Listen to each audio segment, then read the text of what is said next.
दोस्तों, कैसे हैं आप लोग। मैं देवेंद्र सिंह गुरुजी तर्कस में आपका स्वागत करता हूं एक बार फिर से।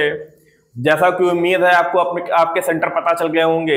आज सेंटर रिलीज की डेट थी और सेंटर आपके पता चल गए होंगे। अब क्या करना है, एक ही काम है बस आपका, कमरे में पैक हो जाइए, अपनी तैयारियों को धार दीजिए, विश्लेषण करिए, फिर तैयारियों को ध्यान दीजिए, क्योंकि अब आपके पास इतना समय बचा नहीं है कि आप इधर उधर के काम निपटा सकें, है ना। तो बस चैनल को पकड़िए और क्या करिए, अच्छे से रिवाइज करना शुरू करिए।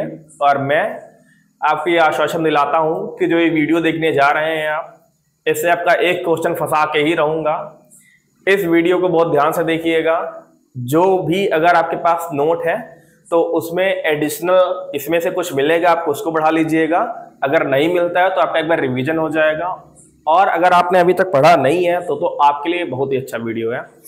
जितने भी कवि हैं उनके जो उपनाम हैं वो यहाँ पे मैं करवाने जा रहा हूँ। इससे हर बार क्वेश्चन पूछे गए हैं। यूपी पुलिस यूपीएसआई का फेवरेट टॉपिक रहता है ये। यूपी पुलिस यूपीएसआई दोनों से क्वेश्चन पूछे गए हैं और हर बार पूछे गए हैं। तो चलिए, गुरुजी तर्कस आपके लिए ऐसे ही चीजों को लाता रहेगा। बस आप हमेशा साथ बने रहिए। और आपको क्या करना है, आपको जो भी वीडियो मिल रही है उसको अपने दोस्तों तक पहुंचाना है ना। अपने इष्ट मित्रों को पहुंचाइए, जो भी यूपीपी की तैयारी कर रहे हैं उनको पहुंचाइए, किसी दूसरे की भी तैयारी कर रहे हैं उनको पहुंचाइए, क्योंकि ये ऐसे वीडियो हैं, ऐसे टॉपिक हैं जो हर परीक्षा में फेवरेट ही रहते हैं और आपको कहीं ना कहीं से लाभ ही देंगे, है ना। तो आज हम करेंगे क्या, लेखक और कवियों के उपनाम, है ना। इनको हम करेंगे, इनको सीखेंगे। और मैं फिर से आपको बताऊं कि ये यूपी पुलिस का बहुत ही फेवरेट टॉपिक है। इसमें से आपको क्वेश्चन मिलना ही मिलना है। पेपर दे के आइएगा और मैं आपको इसी में से क्वेश्चन दिखाऊंगा। हमारे लोगों का अच्छा अभी बहुत टाइम नहीं हुआ है चैनल को ओपन हुए भैया, लेकिन आप जब पेपर दे के आइएगा तो मैथ से, रीजनिंग से, जीएस से और हिंदी से आपको क्वेश्चन फंसे मिलेंगे। एकदम पक्का लिख के रख लीजिए, ठीक है। तो चलिए समय को वेस्ट न करते हुए बढ़ते हैं। लिखा हुआ है आधुनिक मीरा। आधुनिक मीरा के नाम से किसको जाना जाता है, यूपी पुलिस में क्वेश्चन पूछा गया है। प्रकृति का सुकुमार कवि, दोनों यूपी पुलिस और यूपीएसआई के पूछे हुए क्वेश्चन है। प्रैक्टिस सेट को उठाइए, पीछे पलटिए, आपको मिल जाएगा कि ये क्वेश्चन पूछा गया है कि नहीं पूछा गया है ना। दोनों यूपी पुलिस यूपीएसआई में दोनों ये क्वेश्चन पूछे गए हैं। और अगर आपको आ रहा है तो नीचे कमेंट सेक्शन खुला हुआ है, तुरंत नीचे कमेंट करके बताइए। आधुनिक मीरा के नाम से किसको जाना जाता है, तो आधुनिक मीरा के नाम से जाना जाता है किसको भैया, आधुनिक मीरा के नाम से जाना जाता है महादेवी वर्मा जी को। किसको, महादेवी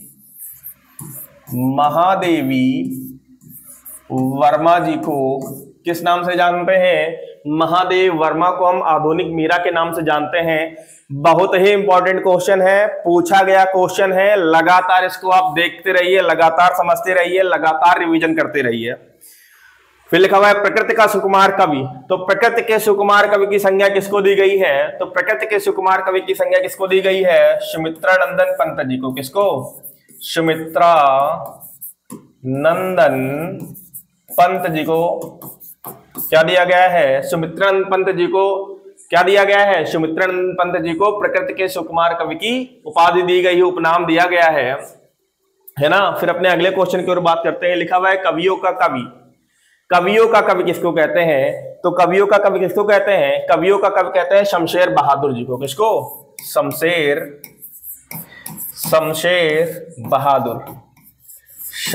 बहादुर जी को क्या बोलते हैं, कवियों का कवि। शमशेर बहादुर को कवियों का कवि बोलते हैं। आधुनिक मीरा किसको बोलते हैं, महादेवी वर्मा को। अगला क्वेश्चन है प्रकृति का सुकुमार कवि किसको बोलते हैं, तो प्रकृति का सुकुमार कवि किसको बोलते हैं, पंत जी को। फिर है कवियों का कवि। कवियों का कवि किसे कहा जाता है, तो कवियों का कवि कहा जाता है किसको, सुमित्रा नंदन। कवियों का कवि कहा जाता है शमशेर बहादुर को। किसको, शमशेर बहादुर को। चलिए आगे स्लाइड में आते हैं। और लिखा हुआ है राष्ट्र कवि, है ना। राष्ट्र कवि किसको कहा जाता है, इंपॉर्टेंट क्वेश्चन है। राष्ट्र कवि किसको कहा जाता है, तो राष्ट्र कवि कहा जाता है किसको, मैथिली शरण गुप्त जी को। किसको, मैथिली शरण गुप्त जी को क्या कहा जाता है, मैथिली शरण गुप्त जी को कहा जाता है राष्ट्र कवि, या इनको ही प्रथम राष्ट्र कवि की उपाधि दी जाती है। किसको, प्रथम राष्ट्र कवि की उपाधि किसको दी जाती है? मैथिली शरण गुप्त जी को, है ना। आप गुरुजी तर्कस के वीडियो को लगातार शेयर करते रहिए, सब्सक्राइब करते रहिए और हमारे वीडियो को लाइक करते रहिए ताकि हमको भी लगातार मोटिवेशन मिल सके, क्योंकि किसी को काम करने के लिए मोटिवेशन चाहिए होता है। हम आप लोगों के लिए इतने अच्छी वीडियो ला रहे हैं, आपके लिए इतनी मेहनत कर रहे हैं, आपको बस करना इतना ही है कि अपने इष्ट मित्रों को हमारी वीडियो को शेयर करिए और लगातार सब्सक्राइब करिए और लाइक करते रहिए, है ना। फिर लिखा हुआ है कवि सम्राट। कवि सम्राट किसको कहा जाता है? तो कवि सम्राट किसको कहा जाता है भैया? तो कवि सम्राट कहा जाता है किसको? नीचे ऑप्शन में बताइए, आप नीचे कमेंट बॉक्स में बताइए, कवि सम्राट कहा जाता है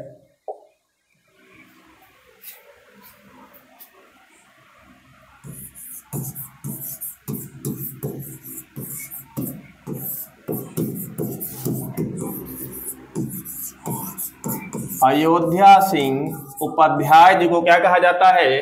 कवि सम्राट कहा जाता है। अगला क्वेश्चन है हिंदुस्तान का तोता। हिंदुस्तान का तोता किसको कहा जाता है? तो हिंदुस्तान का तोता कहा जाता है भैया किसको? अमीर खुसरो। अमीर खुसरो का क्या कहा जाता है? हिंदुस्तान का तोता कहा जाता है। फिर अगले क्वेश्चन पे आते हैं। अगला क्वेश्चन लिखा हुआ है अभिनव जयदेव। तो देखिए अभिनव जयदेव, अभिनव जयदेव, अभिनव जयदेव हो गया, है ना। और मैथिल कोकिल, अभिनव जयदेव और मैथिल कोकिल के नाम से किसको जाना जाता है? तो अभिनव जयदेव और मैथिल कोकिल के नाम से किसको जाना जाएगा? अभिनव जयदेव और मैथिल कोकिल के नाम से किसको जाना जाएगा? तो अभिनव जयदेव और मैथिल कोकिल के नाम से विद्यापति जी को जाना जाएगा। किसको जाना जाएगा? विद्यापति को जाना जाएगा भैया, है ना। अगले क्वेश्चन की ओर आते हैं और लिखा है वात्सल्य सम्राट। वात्सल्य सम्राट किसको कहा जाता है? तो वात्सल्य सम्राट कहा जाता है सूरदास जी को। किसको कहा जाता है? सूरदास जी को क्या कहा जाता है? वात्सल्य का क्या कहा जाता है? सम्राट कहा जाता है ना। आगे अपनी स्लाइड में आते हैं और लिखा हुआ है भारत का शेक्सपियर। तो भारत के शेक्सपियर कौन है? तो भारत के शेक्सपियर को किसको भारत का शेक्सपियर कह के बुलाया जाता है, या भारत के शेक्सपियर की उपाधि किसको दी जाती है? तो भारत के शेक्सपियर की उपाधि दी जाती है किसको भैया? कालिदास जी को। किसको? कालिदास जी को।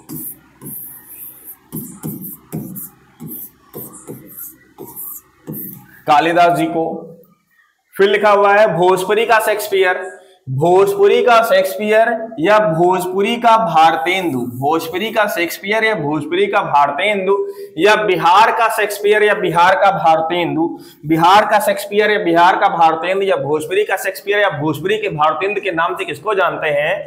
तो भोजपुरी का शेक्सपियर या भोजपुरी के भारतेंदु को हम भिखारी दास ठाकुर जी को, भिखारी दास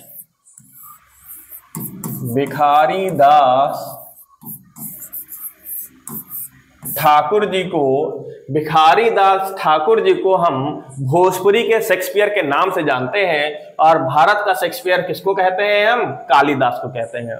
फिर लिखा हुआ है आलोचकों का आलोचक। आलोचकों का आलोचक किसको कहा जाता है? तो आलोचकों का आलोचक कहा जाता है नेमिचंद्र। किसको? नेमिचंद्र जैन जी को। नेमिचंद्र जैन जी को हम क्या कहते हैं? आलोचकों का आलोचक कहते हैं। और नंबर 13 कहता है रसवादी आलोचक। रसवादी आलोचक किसको कह के बुलाते हैं? तो रसवादी आलोचक डॉक्टर नागेंद्र जी को। किसको? डॉक्टर नागेंद्र जी को क्या कह के बुलाते हैं? डॉक्टर नागेंद्र जी को रसवादी आलोचक कह के बुलाते हैं। चलिए इनको कहीं पे नोट करते रहिए, है ना। ये जो वीडियो है ये आपको एक क्वेश्चन जरूर फंसा के देगा, लिख लीजिए। एक क्वेश्चन जरूर इस वीडियो से आना है तो आना ही है ना।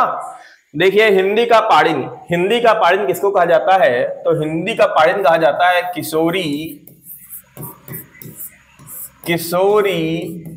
दास वाजपेयी जी को। किसको? किशोरी दास वाजपेयी जी को क्या कहा जाता है? किशोरी दास वाजपेयी जी को हिंदी का पाड़िन कहा जाता है।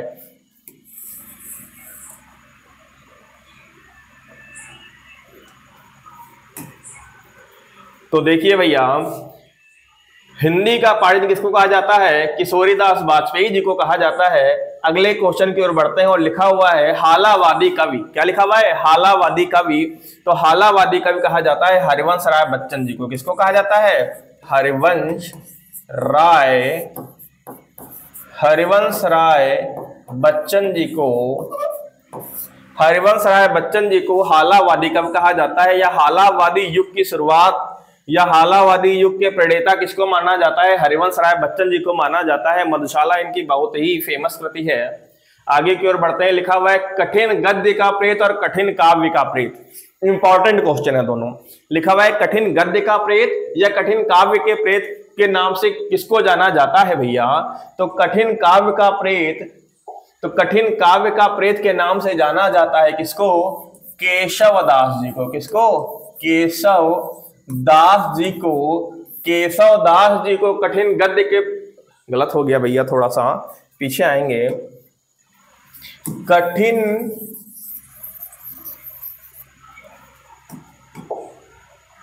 लिखा हुआ है कठिन गद्य का प्रेत, तो कठिन गद्य के प्रेत के नाम से जानते हैं किसको? अज्ञेय जी को। किसको? अज्ञेय जी को कठिन गद्य के प्रेत के नाम से जानते हैं। और फिर लिखा हुआ है कठिन काव्य का प्रेत, तो कठिन काव्य के प्रेत का नाम हम किसको देते हैं? तो देते हैं केशवदास जी को। किसको देते हैं भैया? केशवदास जी को कठिन काव्य के प्रेत के नाम से जानते हैं, है ना। चलिए, उम्मीद करते हैं कि वीडियो लगातार आप देख रहे होंगे, चीजों को लिख रहे होंगे, अपने नोट्स को ऐड ऑन कर रहे होंगे और चीजों का लगातार रिवीजन कर रहे होंगे, क्योंकि एक सीट यूपी पुलिस आपके नाम जरूर होनी चाहिए। हमारा संकल्प यही है कि आप एक सीट कम से कम अपने नाम करें, है ना। चलिए आते हैं, लिखा हुआ है भारत का मैक्सिम गोर्की। तो भारत का मैक्सिम गोर्की के नाम से किसको जाना जाता है? तो भारत के मैक्सिम गोर्की के नाम से किसको जाना जाता है? नीचे कमेंट में बताइए। भारत का मैक्सिम गोर्की नाम से किसको जाना जाता है? और यही वो क्वेश्चन है जो मैं आपके लिए छोड़ूंगा, और ये क्वेश्चन आपको खुद करना है। डू इट योरसेल्फ, आपको अपने आप करना है और नीचे कमेंट में बताना है कि भैया कि भारत का मैक्सिम गोर्की किसको कहा जाता है। भारत का मैक्सिम गोर्की किसको कहा जाता है, ये आपको खुद बताना है, ठीक है। चलिए आगे आते हैं, लिखा हुआ है हिंदी गजलों के राजकुमार के नाम से किसको जानते हैं? तो हिंदी गजलों के राजकुमार के नाम से जानते हैं किसको भैया? ये आपको स्वयं करना है। नीचे मैं कमेंट में उत्तर दे दूंगा, चैनल की तरफ से इसका उत्तर आ जाएगा, लेकिन आपको कमेंट में इसका उत्तर देना है। लिखा हुआ है हिंदी गजलों के राजकुमार के नाम से जानते हैं किसको? दुष्यंत कुमार को। किसको?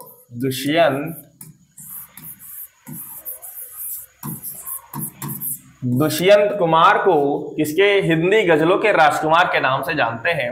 फिर लिखा हुआ है एक भारतीय आत्मा। क्या लिखा हुआ है? एक भारतीय आत्मा। तो आपको बताना है कि एक भारतीय आत्मा के नाम से किसको जानते हैं? एक भारतीय आत्मा के नाम से किसको जाना जाता है भैया? तो एक भारतीय आत्मा के नाम से माखन लाल चतुर्वेदी जी को। किसको? माखन लाल चतुर्वेदी जी को एक भारतीय आत्मा के नाम से जाना जाता है। फिर क्वेश्चन लिखा हुआ है आधुनिक कविता के सुमेरु के नाम से किसको जाना जाता है? तो आधुनिक कविता के सुमेर के नाम से किसको जाना जाता है? जयशंकर प्रसाद जी को। किसको? जयशंकर प्रसाद जी को आधुनिक कविता के सुमेर के नाम से जाना जाता है ना। फिर अगले क्वेश्चन की तरफ बढ़िए, लिखा हुआ है जड़िया कवि के नाम से किसको जाना जाता है? तो जड़िया कवि के नाम से किसको जाना जाता है? नंददास। किसको? नंददास जी को जड़िया कवि के नाम से जाना जाता है, ठीक है। आगे बढ़िए, आगे लिखा हुआ है आदि कवि तो आदि कवि की संज्ञा किसको दी गई है? आदि कवि की संज्ञा आप सबको पता होगा किसको दी गई है। आदि कवि की संज्ञा दी गई है किसको? आदि कवि की संज्ञा दी गई है किसको भैया? वाल्मीकि जी को। किसको? वाल्मीकि जी को आदि कवि की क्या दी गई है? संज्ञा दी गई है। फिर लिखा हुआ है अपभ्रंश का कवि। अपभ्रंश का कवि किसको कहा जाता है? तो अपभ्रंश का कवि कहा जाता है स्वयंभू। क्या? स्वयंभू। अपभ्रंश के कवि के नाम से स्वयंभू जी को जाना जाता है। स्वयंभू मतलब जो स्वयं से उत्पन्न हुआ हो। वाक्यांश के लिए एक शब्द भी यहाँ पे मिल जाता है आपको, जो स्वयं से उत्पन्न हुआ हो वो कौन? स्वयंभू। मतलब कौन? ब्रह्मा जी, है ना। अब लिखा हुआ है अष्टछाप का जहाज या वात्सल्य का सम्राट। ये पीछे मैं अभी बता चुका हूं आपको, वात्सल्य के सम्राट के नाम से किसको जाना जाता है? ये देखिए लिखा है वात्सल्य का सम्राट। तो वात्सल्य के सम्राट के नाम से, वात्सल्य के सम्राट के नाम से और अष्टछाप का जहाज, ठीक है, इन दोनों की संज्ञा किसको दी जाती है? सूरदास जी को। किसको दी जाती है? सूरदास जी को।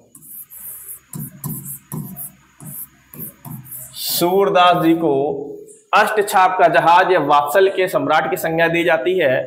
फिर लिखा हुआ है हिंदी का जातीय कवि। हिंदी के जातीय कवि की संज्ञा किसको दी जाती है? तो हिंदी के जातीय कवि की संज्ञा दी जाती है किसको? तुलसीदास जी को। किसको? तुलसीदास जी को।